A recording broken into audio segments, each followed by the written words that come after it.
que tinha um saldozinho do e-mail. Pronto, gente. Aí eu pedi para tu tirar e tirei tudo. Gente, vamos continuar então nosso bate-papo sobre aspectos financeiros, tá? Aspectos econômicos financeiros.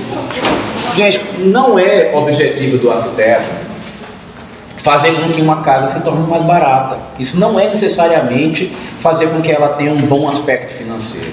Às vezes, uma casa que custou um pouco mais, ela terá um custo de manutenção menor e, na verdade, ela está mais equilibrada do ponto de vista financeiro. As casas hoje em dia que são sustentáveis, elas seguem muito bem esse princípio, né? As casas hoje em dia, elas seguem princípios de permacultura, serviço de... permacultura, na verdade, são princípios sustentáveis, é a mesma coisa, tá? Não vou tentar me aprofundar e explicar não, porque nem eu tenho muito conhecimento sobre permacultura. Mas o que interessa para a gente é que a gente precisa ter esse equilíbrio. E vamos fazer o seguinte: como existem subaspectos e algumas técnicas para atingir isso, vamos ver de maneira pormenorizada, além do exemplo que eu já dei, alguns outros princípios que vocês precisam ter em mente para equilibrar. Primeira coisa, vamos ter consciência do que significa cada um dos elementos que compõem o nosso projeto em termos de custo. Gente, é óbvio que cada tecnologia diferente que você escolhe, a porcentagem que vai corresponder aos itens da construção muda. Eu estou dando para vocês uma referência qualquer de um autor aí, que ele jogava como, por exemplo, as fundações com 7%, a estrutura até 22%, alvenaria até 5%, cobertura entre 4% e 8%, instalação em torno de 10%, elétrica em torno de 8%, de 7%, 5%, esquadrias em torno de 10%, revestimentos de 15% até 32%, vidros 3 a 5%, pintura 4 a 6%. Se a gente usa esse exemplo aqui, que era tomado como referência a tecnologia de construção convencional, estrutura de concreto e alvenaria comum de tijolo furado, ok? E reboco comum e pintura.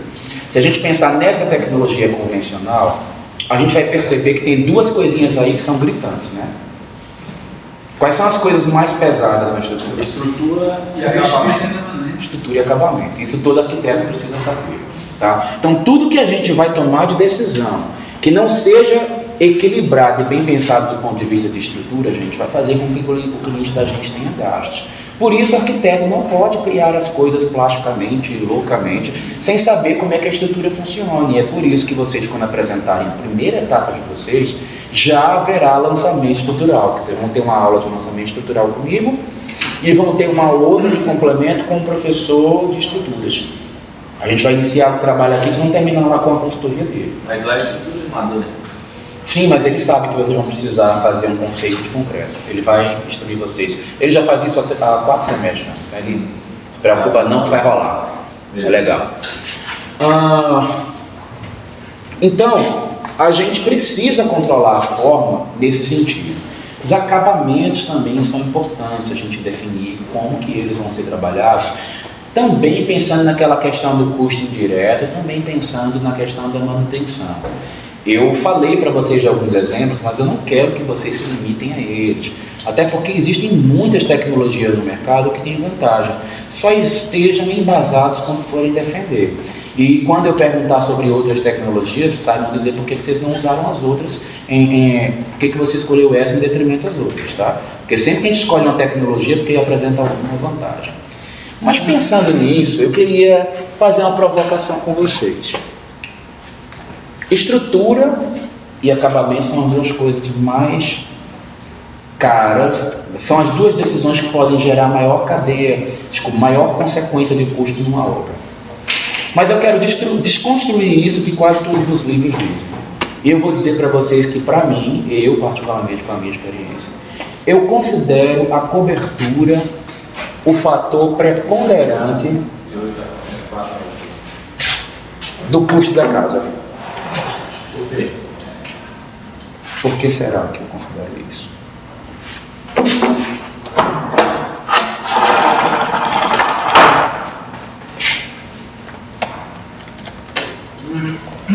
Já discuti esse assunto com outro professor da TIC, não está mais entre nós. ele foi terminantemente contra o que eu defendo. Então eu quero que vocês adicionem isso para o conhecimento de vocês como mais um dos aprendizados que vocês podem ter, mas construam também o senso crítico de vocês para outras tecnologias e outros posicionamentos. Mas vamos pensar na cobertura como eu acabei de falar.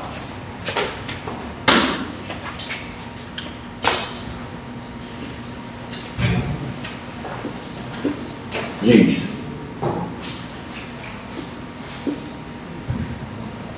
vocês sabem do que é composta a cobertura de 90% das casas brasileiras, né? O material básico da cobertura é a telha. Telha de qual material? Certo. Telha cerâmica, a maioria. Tem uma porcentagem muito grande também em telhinha de concreto, não tem? É. Especialmente aquela tégula lá, aquilo ali era o barato. Década de 90, início da década de 90. Todo mundo que queria ser chique e que quer demonstrar que mudou o padrão de vida, o que fazia com a casa? Criava um telhadão, de preferência com vários desníveis, mostrando a telha tégula na frente da casa. Ou a telha colonial, que é a telha cerâmica. Mas quando você já estava num patamar, que é quando você começou a virar classe média, quando você estava na média zona, você queria mostrar uma tégula branca de preferência. Branca era o sonho de toda mulher exibir uma tégula branca na frente da casa dela. Tégula branca é feito de cerâmica? Não, é de concreto. Ah, seria a telha de concreto, como fala. É a telha de concreto. A telha de concreto. Uma palavra. Gente, isso daqui, vou comparar com um telhado mais barato, já que a minha defesa é dizer que o telhado é que é a parte cara, né? Eu gosto de projetar muito telhados escondidos. E sabe por que eu escondo? Porque normalmente o que eu estou trabalhando aqui dentro é telhinha de fibrocimento. Telha de fibrocimento, vocês têm noção do quanto que custa comprar uma telha dessa e comprar essas telhinhas aqui? Acho que ela deve ser R$6. Deve ser muito mais cara. Consegue fazer, você mexe com orçamento, né, David? Você consegue estimar, em termos de telha dessa e dessa, o preço por metro quadrado? Você que faz muita composição de custo? Fala pela metade. É menos. Eu acho que É menos. acho que uns Não é metade, não. 30 a 35%. Eu gosto muito da. É quase isso que ele tá falando aí, ó.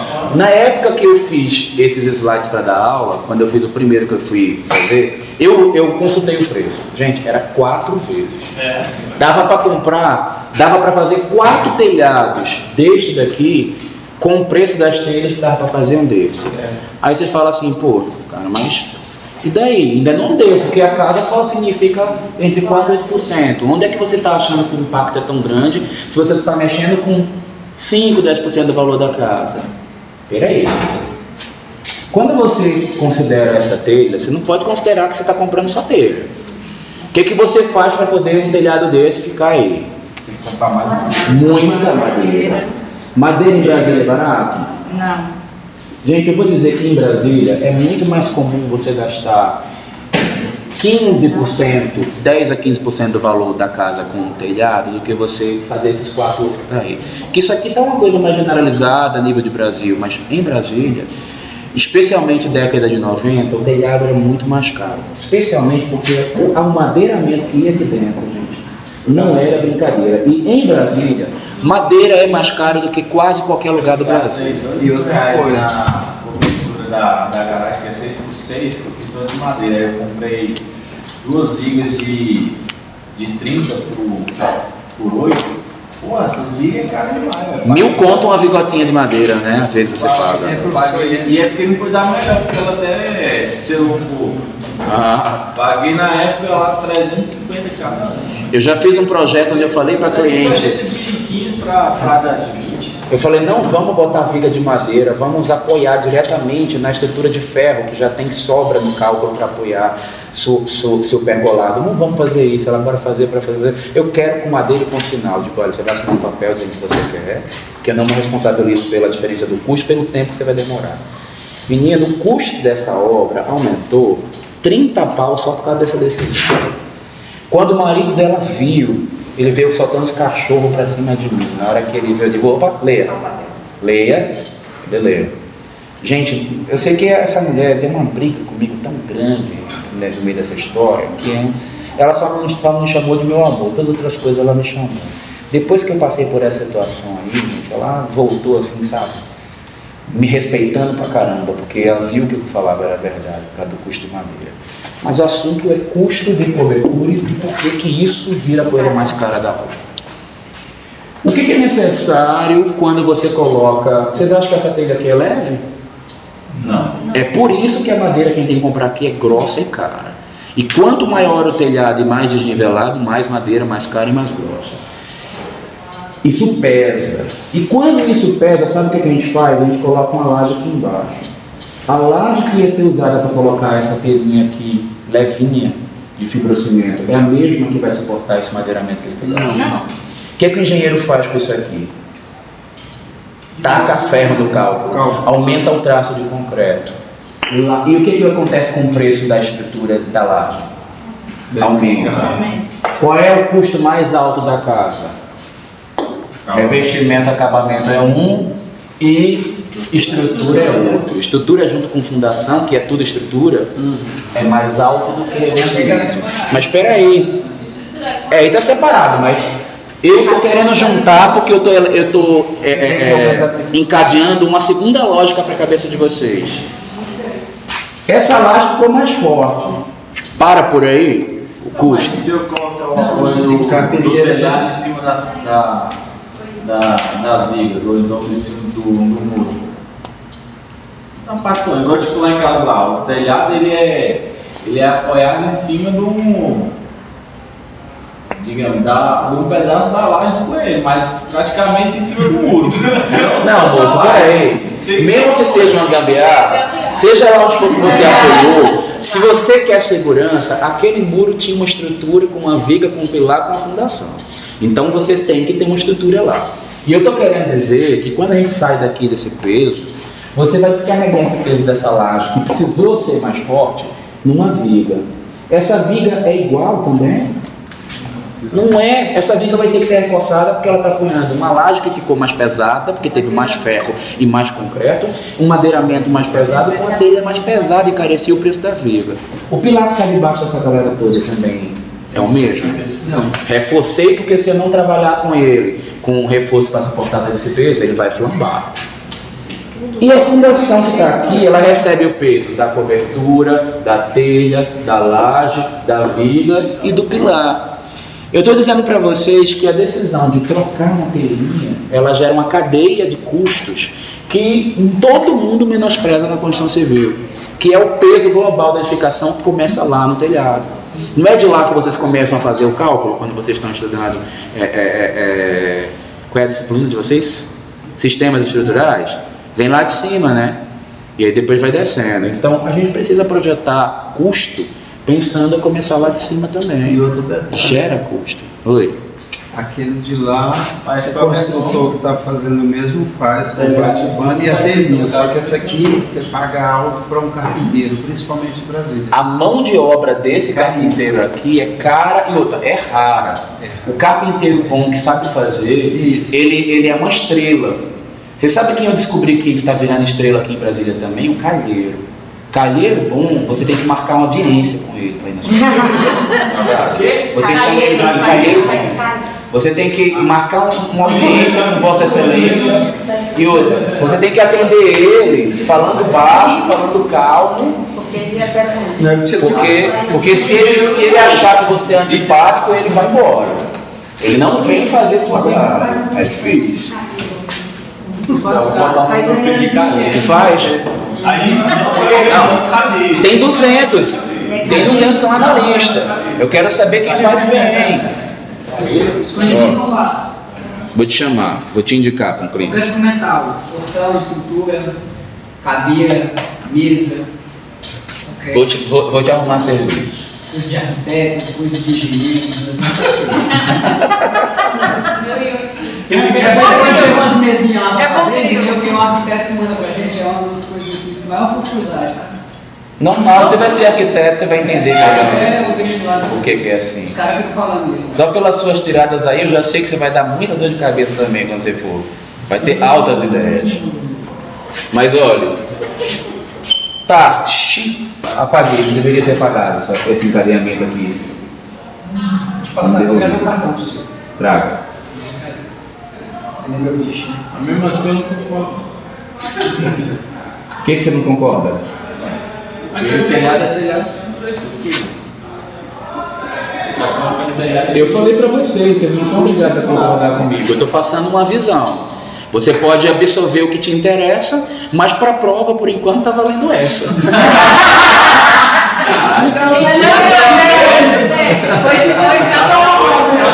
Tá gravando sem autoritarismo de professor.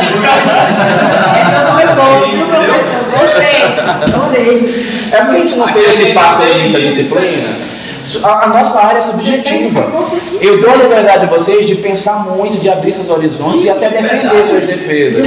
Mas por enquanto que é para prova, não dá para embasar em pesquisa, tem que ser pelo conteúdo que eu estou passando. Então vai valer. No dia da apresentação, se estiver bem embasado, eu vou calar a boca se você tiver justificativa. Mas ainda estamos preparando só para a prova, por enquanto. O preço. Passe placa. Gente, esse método aqui, a gente tem o seguinte. A laje é mais leve, porque eu não tenho grandes preços para colocar aqui. Vocês querem saber? Posso cortar essa telinha aqui? Até se você botar um pé carinhozinho de obra aqui, você segura essa telha e ela anda vendo uma boa. Bom, tem mais coisas que eu vou falar desse sistema. Não vou falar agora não, que a gente vai ver mais outras coisinhas. Não vou falar mais do aspecto econômico. Se eu pular em você... Tem a questão, é isso, mas não vou falar agora, porque lá na frente tem outra coisa para falar. Já eu retomo essas telinhas aí, deixa elas guardadas, bebezinho. Professor, só para fechar isso aí, esses móveis que estão utilizando, hoje eles fizeram esse modelo, né? Acho que um deles é de policarbonato, que ela já vem já, a folha dela, 344, já no formato bem mais leve, mais. Não tá e parece essa telha de capa canal, mas ela é uma de plástico. Né? Isso. Se eu não me engano, ela é de PVC também. Que quando bate o sol, o bichinho toda todinho. Não, acho que pelo menos até então eu vi, né? Ó, eu tenho duas experiências. Eu já fiz. Já fiz com um telhado aquele ecológico que é feito de borracha, que ele não inclina, ele não empena, ele flamba, ele abaula, ele vira uma barriga gigante. Essa daí, ela empena, mas ela não empena a ponto dela gerar um problema, mas ela já dá uma empenada. Só que eu não vi ao longo dos anos, eu não acompanhei o critério técnico dela, se ela vai infiltrar, mas eu sinceramente, ela tem custo, o custo dela é alto. O custo dela é ideal. Eu não vejo a vantagem de ter ela, porque você quer que eu diga a minha opinião da parte plástica? Eu acho feia pra caramba, eu acho horrenda. Eu não sei qual é a vantagem de pagar mais caro para a telha daquela, é muito feia. Se quiser, eu faço 5 também. Tem problema acústico, tá? Sanduíche. Faz sanduíche? Bicho é bom mesmo, não precisa dar serviço para ele. Ele sabe sobreviver em período de crise. Dá o Né? telefone da rede nacional, dá um número. Não, mas fala. Esses dias eu fui no escritório de arquitetura, eu fiquei engraçado se eu falar esse negócio lá. Ele tá fazendo propaganda pro mundo inteiro. É isso que eu tô falando, dá um número. É isso que eu tô falando, dá um número. Qual que é o seu telefone? Fala seu nome e seu telefone. É Metal Júnior, é 33-57914, 8510, 851110. Ele não sabe não. Nossa! 96962555. Pronto, esse aí. Pronto, aí quem te assistir vai te contratar, tá bom? Já fiz minha parte. O último, com certeza. Já fiz minha parte para você conseguir pagar a sua mensalidade aí da família. A mensalidade Mas, ó, dele, meu pai pula cara. DDD 21. É engraçado porque um dia desse eu fui no escritório e o cara falou mesmo. Faz cara, pô, você faz cara. E eu, oxe, velho, por que a gente vai fazer cara no mundo?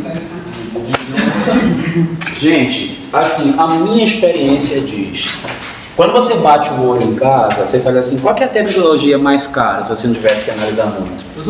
É número 1 ou número 2? Desculpa, é número 1 ou é número 2? Todo mundo olha que é a casa de rico. A casa de rico é essa. Gente, mas a tecnologia cara é essa aqui, ok? Essa de cá número 3 também não é na tecnologia mais cara não, tá? Essa também é do mesmo jeito que eu estou falando ali, que reduz custo. E isso que eu estou falando aqui para vocês, eu estou falando porque quando terminou a obra, a gente chamou 2 construtoras e eu desenhei 2 telhados. Esse cliente daqui não, esse daqui comia na minha mão. O que eu dizia, ele, sabe, porque quando eu cheguei lá, ele tinha tanto problema que eu resolvi, que ele ganhou um respeito muito grande comigo. Esse de cá eu tive que convencer. A gente colocou na balança os orçamentos e foi testar. E isso daqui foi a redução que eu consegui nesses exemplos. Mas eu já vi casa que a gente reduziu 30% do valor. Agora, obviamente que quando você projeta para ter essa redução de preço, tu tem que ter um engenheiro que seja da sua equipe, que também o cara seja bom e compreenda esses critérios. Porque se você bota um engenheiro para calcular, ele quer ter mais segurança dele, ele joga mais segurança dele dizendo que ele vai utilizar esse tipo de telha, aí ferrou. Aí ele joga a estrutura toda no máximo para suportar o telhado. Você tem que avisar que você tem que trabalhar com isso. Via de regra, gente, do mesmo jeito que arquiteto não quer pensar em estrutura, joga de qualquer jeito, engenheiro tem que se ferrar, engenheiro não quer discutir a estrutura com o arquiteto. A casa que eu estou fazendo aqui em Ponte Alta, que hoje quando vocês chegaram no intervalo, os que estavam aqui viram, que eu projetei, quando eu projetei, eu fiz o que eu vou obrigar vocês a fazer na primeira apresentação. Eu lancei a posição de cada ponto estrutural da casa e dei para ele. Quando começou a obra, eu nem sabia que a obra ia começar, porque ele empreitou o projeto estrutural, empreitou a obra, empreitou cuidar da obra durante 6 meses, né? Parou agora, ele saiu, está só eu na obra agora, porque não tem mais estrutura. Foi como eu falei para o meu cliente, não preciso do engenheiro depois que acabe a estrutura, você pode deixar que eu toque a obra. E ele dispensou. Eu mandei a estrutura, aí eu cheguei nele e falei assim, fulano, aquele pilar que eu botei na sala é uma previsão para a gente discutir. O que você fez no projeto? O que eu fiz no projeto? O autor do projeto estrutural sou eu, você mexe na arquitetura e eu me viro aqui com as colunas. Eu botei colunas nos locais onde normalmente se coloca para não dar problema de referência para esquadria, ar-condicionado, porque compatibilizar projeto é papel de arquiteto. Todas as empresas que vocês verem aí, shoppings, que tem um trabalho ferrado de compatibilizar, nunca tem um engenheiro lá fazendo, quem faz é arquiteto. Porque só a gente consegue entender todos os elementos que tem na construção para compatibilizar eles. Os engenheiros são especialistas. O cara é muito bom de estrutura, ele faz estrutura. O cara é muito bom de elétrica, ele faz elétrica. Quem tem que gerenciar tudo isso? Papel de arquiteto. E aí eu conversei com ele. Ele falou assim, não, isso aqui eu mudei. Inclusive aquela escada tua lá, que tinha lance demais, eu mandei tirar. Que eu achei que aquilo não ia ficar muito funcional. Desse jeito, ele falou para mim. Eu dei vontade de falar tanta coisa, mas era e ele era um senhor simpático, né? Ele estava me tratando bem, mas eu fiquei fervendo aqui. Mas de alguma forma ele mexeu no seu projeto? Mexeu, porque ele achou que a escada, por ser um elemento estrutural também, porque a escada é um elemento estrutural, né? Não é um elemento só arquitetônico, mas ela também é arquitetônica, ele é primeiramente, antes de ser estrutural, ele é arquitetônico. E ele mudou e assim, ele falou como se fosse a coisa mais natural. E falou assim, não, e aí eu coloquei um pilar ali mesmo, sabe? Aí você faz o seguinte, ó, aqui você reduz a sala de jantar, porque eu precisei colocar um pilar bem aqui nesse ponto. E aí eu falei, cara, mas estava tudo estruturado, você tinha que discutir comigo o que dava para fazer com a arquitetura, que eu ia mudar.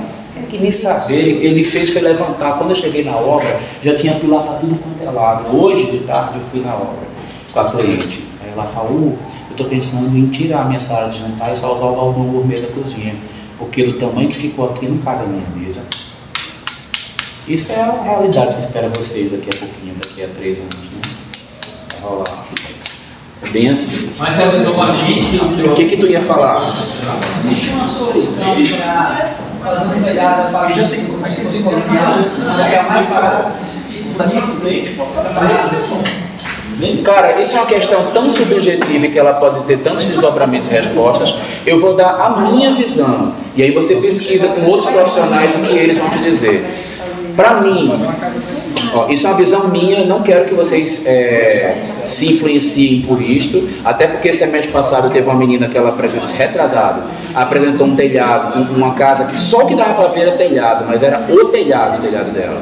Não tinha nada, o bonito da casa dela era o telhado, mas a minha opinião, existem exceções, né? Mas a minha opinião, a parte feia da casa é a telha. O que eu puder fazer para ninguém ver uma telha na minha casa, eu vou fazer. Pode ser tégula, pode ser aquela manchada italiana, eu acho horroroso. Se o cliente falar para mim assim, eu quero ver um telhado aparente, eu vou projetar, mas eu não gosto. Se você ver lá no meu portfólio, no meu site, tem um monte de casa com telhado aparente e eu recebo elogios, mas eu acho horroroso, eu não gosto. Então, para mim, praticamente não existe um jeito de se fazer um telhado bonito se ele tiver aparente, para mim. Mas, obviamente que tem casas, só que eu acho tão difícil e complicado chegar nesse resultado, que eu prefiro não me desgastar. Todas as minhas casas eu estudo. Eu sou casa de campo, tem mais apropriado, telhado colonial, né?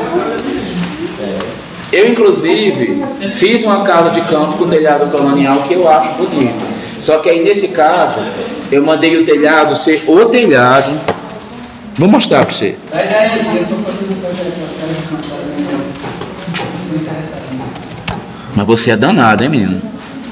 Não tem uma que você não está dentro. Rapaz. Estou estudando, estou estudando.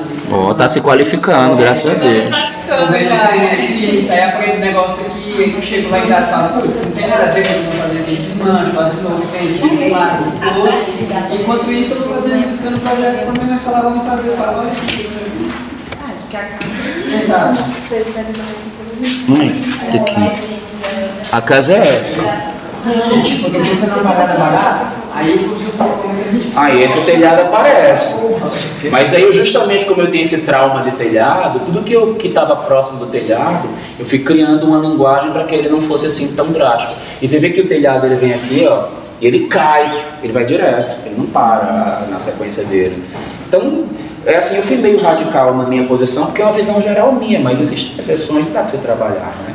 Mas eu corro do telhado, eu tenho medo de telhado. Olha, isso aí é um desenho, vocês estão fazendo aqui um desenho, né? Lá construído, tá aqui, ó, a foto, só que eu não tenho outro ângulo para mostrar para vocês. Isso aqui, gente, no pôr do sol à tarde. Por que eu fiz esse mirante nessa altura? Porque eu fui lá, fiquei aqui embaixo um dia sentado, lá na obra, e quando deu 5 da tarde, os marrecos passaram voando aqui, e aqui na frente é o lago Corumbá 4, né? Aí é a represa de Corumbá 4 aí embaixo. Na hora que eu vi aqueles patos, eu falei assim, eu preciso tirar partido disso. Subi o mirante, fiz ele em forma de asa delta e botei no canto onde o pato passava. Aí hoje lá eles vão curtir fim de semana, todo fim de tarde o pato passa aqui, ó, na beira deles aqui, eles quase tocando no pato. É emocionante esse canto aí. Mas eu tava falando... Tá te vendo pra caralho. Oi? Tá te vendo pra caralho desse bicho. Nossa, tem uma ideia.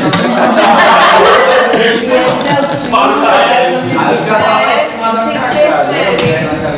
Pois é, esse pato aí de vez em quando vai se descontar, né? Eu acho que ele vai acabar dando uma na cara do pessoal aí também, né? Mas o que importou foi a viagem romântica desse momento. Só uma curiosidade, nessa sua casa aí, como é que você faz a solução da escura? Você faz a questão da calha, o escoamento da água aí. Pra qual lado aí que você colocou? Deixa a gente passar para o assunto manutenção que eu vou falar disso. Quando eu tocar no telhado de termina. Eu acho que até já é o próximo slide, deixa eu ver. Olha lá. Já tem até um slide explicando um pouquinho isso aí. Gente, década de 90 isso aqui era Sexiga. Quem queria ter uma casa bonita tinha que fazer isso. Não só o telha aparecendo. Tinha que fazer desníveis. Você sabe por que o telhado capa canal e dá manutenção? Porque cada encontro de telha é uma possibilidade de infiltração. Então, daqui até cá nesse sentido deve ter umas 20, no outro sentido, quando é um telhado grande, deve ter umas 50. Então, você tem 20 vezes 50 possibilidades de infiltrar, né? Então, você vai ter, quantas? 1000 possibilidades de infiltrar. Quando você pega uma telha de longo alcance, você tem as emendas. Então, num telhado como esse, você vai ter 4 ou 5 emendas. No outro sentido, você tem 2 ou 3 emendas. Então, você tem, de 1000, você cai para 15 possibilidades de infiltração. Então, por isso que você infiltra menos. Quando você tem desnível de telhado, a ponta desse telhado aqui, ele joga água em cima desse corpo aqui. Essas quinas aqui, gente, você sabe por que elas infiltram muito? Porque a água, ela contraria a gravidade no quesito água de construção. Telha foi feita para a água voltar. Sabiam disso? A água na telha, ela não vem aqui, escorre, cai e continua, não. Ela faz assim, ó. E volta. Mas sabe por que ela volta? Primeiro porque alguns telhados, com o tempo, madeiramente, etc., abaula e faz essa barriga. Então essa barriga gera a tendência da água voltar aqui para a telha. E segundo, porque as telhas são projetadas para que você tenha uma inclinação mínima para que ela consiga continuar caindo. Se você descer ela um pouquinho, ela começa a voltar. A tendência de quem faz telhado é não crescer muito, porque gera peso, gera altura, infringe norma, gasta dinheiro, gasta uma série de coisas, então a gente quer fazer cada vez mais baixo. Quando você faz muito mais baixo, você pode não atender a especificação técnica da telha e a água volta. Cada vez que essa água bate aqui, é uma chance de voltar mesmo com a inclinação correta, porque tem chuva de vento que ela vem assim, ó. Quando a chuva vem assim, ela bate na boca de entrada, então ela já bateu aqui, então para ela vir para cá e cair, já é, né? Era tudo que ela mais queria. Água é uma coisa que a gente não pode desconsiderar nunca em projeto nenhum. Água é um dos principais elementos para se considerar na arquitetura. E em projeto residencial é mais ainda. Projeto residencial de edifício, triplicada o cuidado que vocês têm que ter. Por exemplo, vai implantar uma casa, terreno de vocês. Terreno em aclive. Aí você chega aqui, eu quero ter uma área de lazer na frente da casa, vou implantar a casa aqui no fundo. Não, mas como eu sei que é queda e tal, vou fazer um platôzinho, ficar reto, vou botar aqui. Olha a merda que rolou aqui. A água, primeiro que o logradouro normalmente está mais alto quando está em aclive. Vai acumular aqui, vai cair. Eu tenho até inclusive uma casa que ela é desse jeito. Criava-se aqui um lago, o lago enchendo, ela ficava no lado mais baixo da rua. Quando transbordava da rua inteira, vinha para a casa dela, e era como se fosse um maremoto. E aquele negócio assim grandão, pá, na porta da casa dela. Derrubou a porta da casa dela. Vocês terem noção? Aí depois, a dela nem era aqui assim, era aqui. Bateu na porta dela, derrubou. Na primeira lapada que ela tomou. Aí teve mais uma aí esvaziou, né? Aí voltou, tudo de novo. Quando encheu de uma vez, já foi com o carro passando. Na hora que o carro passou, ela veio com força, entrou aqui, a porta já estava problemática, já não quebrou a porta, não sei o que ela fez. Prosseguiu com a casa, bateu, derrubou o muro dela, caiu em cima da casa do vizinho. Esse veio aqui, destroçou todinho, destruiu a garagem do vizinho. O muro, os pedaços de tijolo caíram em cima, estragaram a lataria do carro do vizinho todinho que ficava. Bom, mas eu não estava falando era disso ainda não, tá? Eu estava falando de telhado. E eu estou falando que quando você tem esse telhado que joga aqui, você pega uma quantidade de água concentrada e cai na quina de uma telha dessa. E a chance de infiltrar, gente, é muito maior. Aí você pensa assim, pô, mas se for pensar por esse lado, infiltração tem em qualquer técnica executiva, vocês não concordam? Qual que é o método construtivo, inclusive morfologicamente falando, mais barato que existe para construir casa? É casa de platibanda com telhado escondido, com lajezinha simples de isopor, com telha de fibrocimento. Ela é perfeita, já fico detonando esse método aqui. Assim, qual é a tecnologia convencional? Se eu considerar só a tecnologia convencional, tá? Qual é a morfologia, considerando a tecnologia convencional, mais barata que existe? É casa com platibanda, telhado embutido, feito em fibrocimento e lajezinha de isopor. Isso é o mais barato. Você dizendo para o construtor, é laje de telhado. Considerando a tecnologia convencional. Porque tem várias tecnologias que a gente vai estudar mais à frente, em aspecto financeiro. Aí você chega no construtor e fala isso. Qual o uso no platibanda? Eu coloquei 50? O tamanho do platibanda é um cálculo que a gente vai ter uma aula só para falar disso, sobre telhados. Teremos uma aula de escada e de telhado. Tamanho do platibanda é de acordo com o cálculo da telha. A gente vai estudar isso também, tá bom? É de acordo com a inclinação que a telha pediu. Que falando no slide anterior falou que balanço aí, ó. Pode gerar custo manutenção quando projetado sem balanço. Ok, é isso que eu vou desenhar agora para você entender. O que eu estava dizendo, gente, é que não existe jeito. Quer dizer, existe, tá? Mas Uma das maneiras mais baratas de você construir é isso. É isso aqui, ó. Platibanda retinha. Sabe por quê? Quando não tem balanço, não tem peso, não tem carga, não tem excesso de armadura para você reforçar, positivo, negativo. Não tem uma série de esforços que estariam sujeitos se eu tivesse, por exemplo, um balanço com uma laje no sistema, por exemplo, que eu gosto de projetar. A casa desse jeito aqui, vocês acham que... Vocês já aprenderam que tem problemas no aspecto climático, não aprenderam? Sim. Desgaste das esquadrias, infiltração, insolação.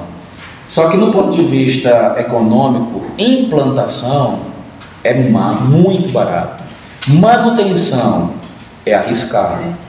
Vamos supor que você esqueceu que o desgraçado seu vizinho plantou uma árvore, plantou um ficus gigante do lado da sua casa.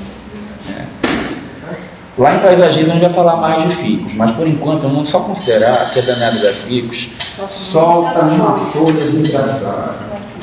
E essa folha vai cair na sua cobertura. Vai entupir a casa. Vai entupir a casa toda. Quem sabe o que acontece nesses casos? Não só quando está entupido, também quando você projeta com a inclinação errada. Você me diga que eu vou lá e... A água volta. Tá bom, vai fazer as caras todinhas. Você vai desentupir, na verdade, né? Você dá manutenção. Também desentupe demais. Calamando.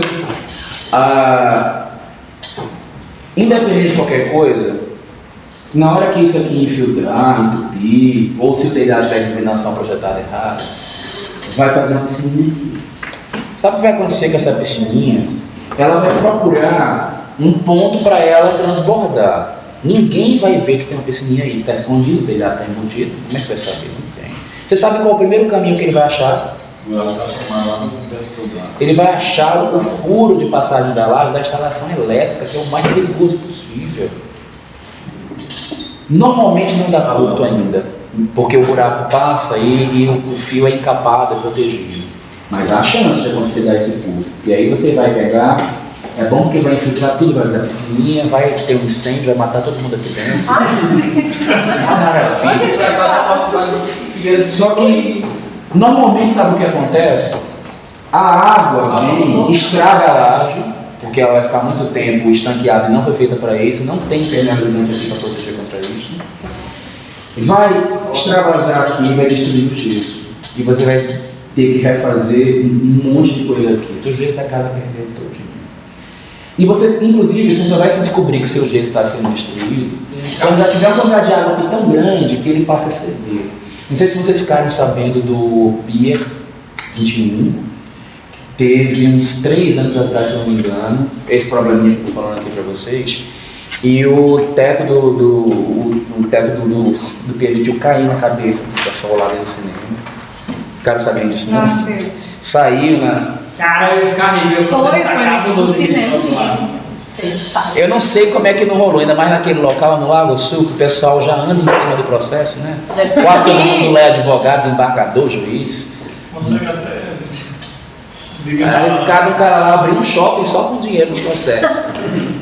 Mas enfim, a gente não quer ser processado, né? A gente vai evitar esse problema. Eu considero isso aqui problemático do ponto de vista da manutenção, não só pela questão econômica, como na questão climática que a gente já estudou. Professor, mas eu subi pouco botar o galho do vizinho que está em cima do pedaço.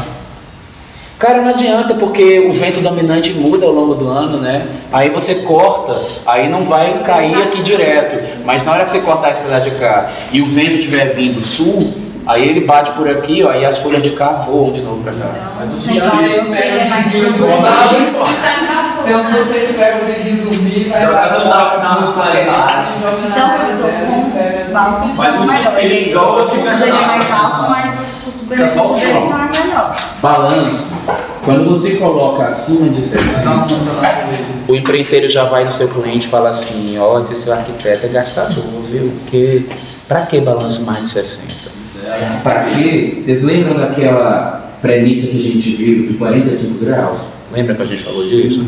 Um intempérie controlado, considerando Brasília, está aproximadamente 45 graus.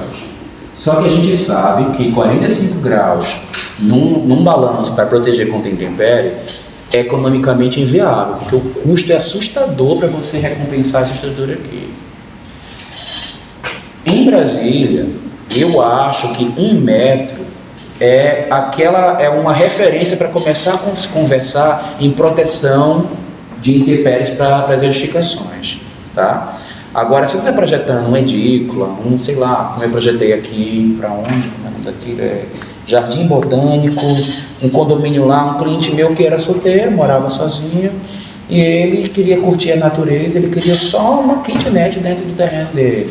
Aí eu joguei os tais 60, porque ele queria uma casa barata, né? Ele não sabia, Então, Tá numerado. Acho que não, pela profissão dele. então aqui em Brasília. Porque o discurso dele foi um negócio bem assim, olha, tá vendo o meu pé de pequi? Contorne o pé de pequi, faça a casa ao redor do pé de pequi. Se você tocar nesse pé de pequi meu aqui, eu mando demolir a casa. Ele é de Goiânia.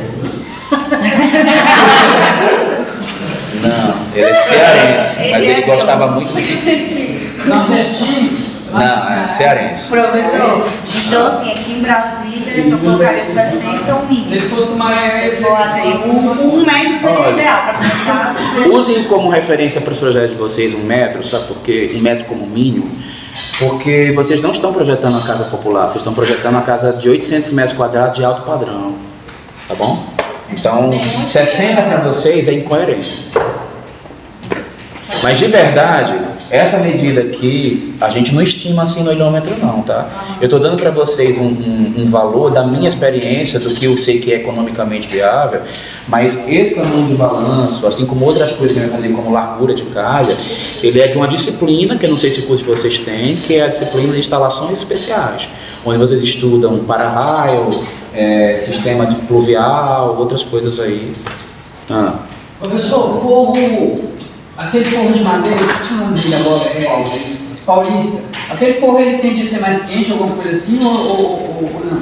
Ele tem uma característica térmica boa. Ele é um bom elemento do ponto de vista térmico, só que ele é um péssimo elemento do ponto de vista manutenção. Ele é uma fonte de insalubridade, porque como ele é feito com muitas emendas e ele é um material poroso, sujeito à umidade e muito interessante para insetos, ele acumula tudo de pior que você quiser em cima dele. E o pior que esse acúmulo a gente não percebe ao longo do uso, porque ele vai soltando ao longo dos anos a poeira, os bichos e tudo que você imaginar de micro-organismo fica lá em cima. Eu tenho um exemplo de uma casa que eu reformei, onde eu arranquei esse pó de madeira da casa inteira. Há uma família que inclusive eu não consegui acompanhar a obra até o fim, porque super subjetivos. Depois fora da gravação eu falo os detalhes. Mas enfim, gente, a família inteira era alérgica. Eles achavam que a família inteira era alérgica. No dia que a gente derrubou o forro, que botou lá o forro de gesso, só a filha mais nova continuou alérgica. Aí a gente descobriu quem era o alérgico da família, só ela. Os demais todinhos, eles simplesmente estavam submetidos a uma condição de insalubridade fora do comum. O forro tinha quando eu abri, eu furei o forro, fui lá e entrei. Gente, na hora que eu entrei, tinha montanhas de... Eu não sei dizer o nome daquilo, porque aquilo já é muito mais do que poeira. Aquilo tinha tudo quanto é mistura de coisa ali dentro. Eu não sei como é que aquilo consegue juntar, mas fazia montanha. Sabe, era... Tava quase derrubando tudo. Gente, é indescritível. Tinha cada coisa ali dentro. Tava fundando a casa, tanto E assim, e eu fiquei passando mal uns 3 dias, né? Porque eu andei lá dentro, quando eu ia, eu pisava na viga, porque tinha locais que só tinha o forro, né? Aí eu pisava na viga e nos locais que tinha laje.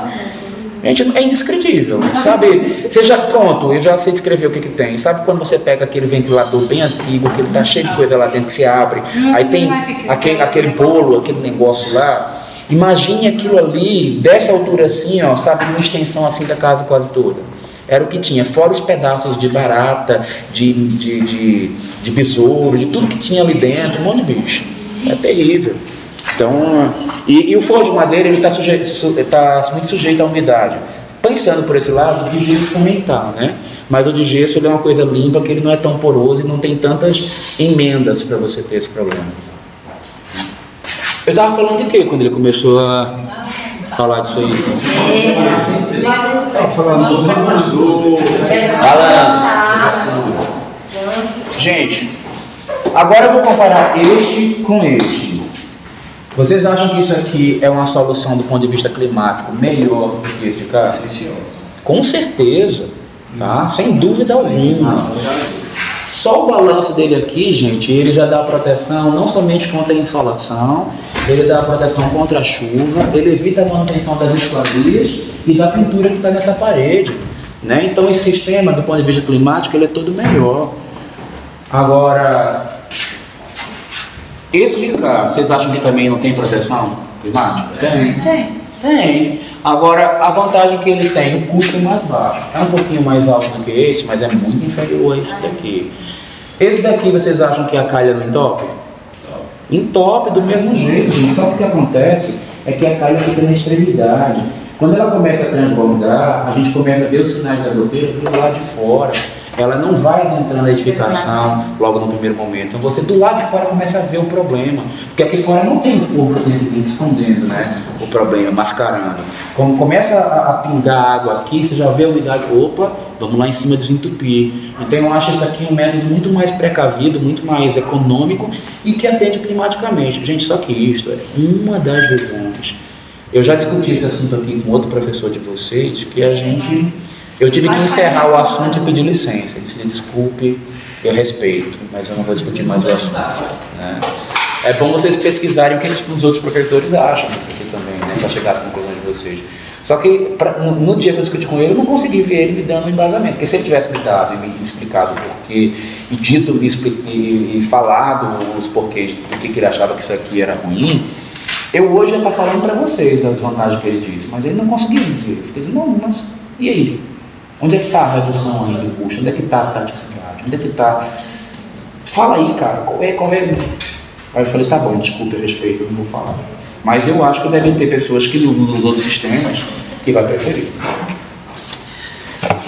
Deixa eu ver se dá para... esse aqui é um esqueminha básico, ó, dos dois diferenciados, né? Ó. Esse com um pouquinho de balanço, aqui o esquema aqui já está muito elaborado. Fizeram da calha do próprio concreto. É mais comum a gente fazer telha metálica, né? Impermeabilizar ela. Aqui está o retão que eu acho problemático.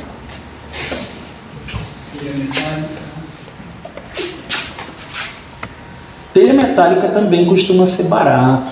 No Brasil, Só que a telha metálica, ela não costuma ser desejada por problemas acústicos. Aí você fala que tem a telha sanduíche, né? E existe mesmo a telha de sanduíche.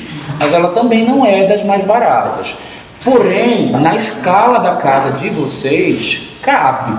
É um elemento a se pesquisar, tá? Cuidado para não ficar influenciado só pelo que eu estou falando, porque todos os assuntos que a gente está estudando agora, a quantidade de tecnologias é gigante. Eu vou cobrar que vocês façam uma pesquisa de qual era a que você escolheu e por quê.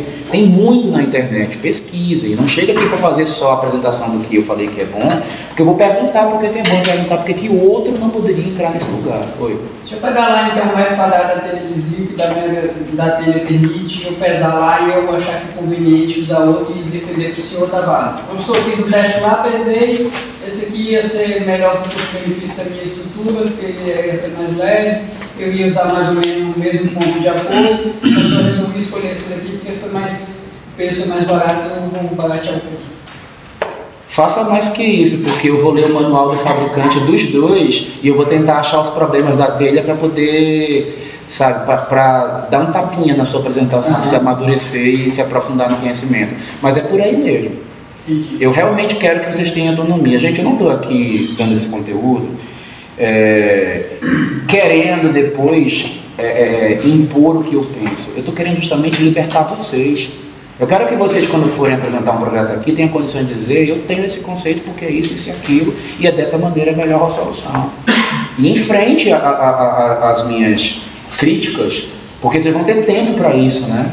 Então é isso que a gente vai ter que pensar. Gente, ó, só para fechar por hoje, que a gente não vai ver mais conteúdo nenhum, eu queria deixar uma última mensagem aí, que é bem interessante. As pessoas, elas têm uma visão muito grande de que a gente projeta as coisas para serem bonitas e elas se tornam caras. E normalmente, na minha experiência, nada que eu fiz para ficar bonito aumentou o custo de casa. A não ser pedido do cliente fala, quero mármore de fora a fora. E é brincadeira dizer que não vai aumentar custo, né? Eu quero a parede inteira, todinha de fora a fora com mármore. Tá brincando. Eu quero um vão de 8 metros de balanço. Não, peraí, isso aqui é 8 metros de balanço, vai aumentar custo. Que doideira é essa? Isso é estrutura. Mas fora essas coisas esdrúxulas, tem um fator que normalmente ele pesa muito em relação ao financeiro, viu? É o climático. O climático, não tem como você abrir mão de se proteger, você vai gerar infiltração na casa, não tem como você deixar de fazer uma vedação, né? Porque vai subir a capilaridade, como você impermeabilizar. Não tem como você deixar de se proteger do sol. São necessidades básicas humanas. Coloquem na balança a escolha também do ponto de vista climático, porque quando você não protege uma casa do ponto de vista climático, você está fazendo um projeto de arquitetura ruim. Agora, plástica, a gente vai aprender nos próximos aspectos, não é na aula que vem ainda não. Gente, a quantidade de técnicas para fazer uma coisa, ter uma plástica bem resolvida tão grande, que é quase impossível fazer uma casa feia, seja lá qual for a forma. Então, se você tiver uma coisa que é barata, que está climaticamente bem resolvida, você só vai tentar descobrir dentro daquela morfologia que você foi obrigado a atender por conta desses critérios, qual daquelas técnicas que a gente vai estudar cabe melhor para fazer a casa ser bonita. Beleza, sai no mijo, não precisa ninguém ficar se matando para fazer não. Ainda mais quando você domina os critérios técnicos. Mas ó, muito cuidado com o aspecto climático. Muitas vezes não dá para reduzir custo por conta dele, tá? A gente continua aspecto financeiro a aula que vem e eu vou fazer chamada.